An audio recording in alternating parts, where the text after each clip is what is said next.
musealiak, ardien ilea mozteko goraizak edo aizturra eta abeltzaintzarako lepokoa.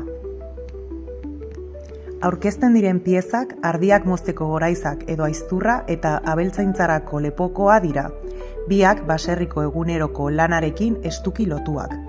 Itxuraz, xumeak diren arren, objektu hauek landa bizitzako oinarrizko jardueren parte ziren, eta pertsonen, animalien eta ingurunearen arteko harreman zuzena islatzen dute.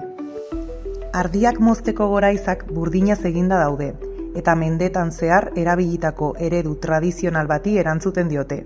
Haien diseinua malguki gisa jokatzen duen metalezko xafla tolestu batean oinarritua, ebaketa jarraituak zehaztasunez egiteko egokia zen.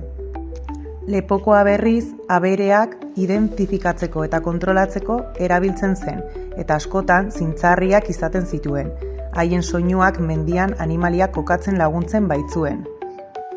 Bi piezek landa gizartean abereek izan duten garrantzi historikora eramaten gaituzte. Izan ere, euskeraz aberatsa hitza abere hitzetik dator, eta horrek agerian uzten du aberastasuna animalien jabetzari lotuta ulertzen zela. Ardiak mozteko goraizak edo aizturra eta lepokoak ingurunearen ezagutze, behaketa eta esperientzia oinarri zituen bizimodu batera hurbiltzen gaituzte. Objektu hauen bidez, eguneroko lanak ez ezik lanaren antolaketa, gizarte harremanak eta aberastasuna zein lurraldea ulertzeko moduak ere antzeman ditzakegu.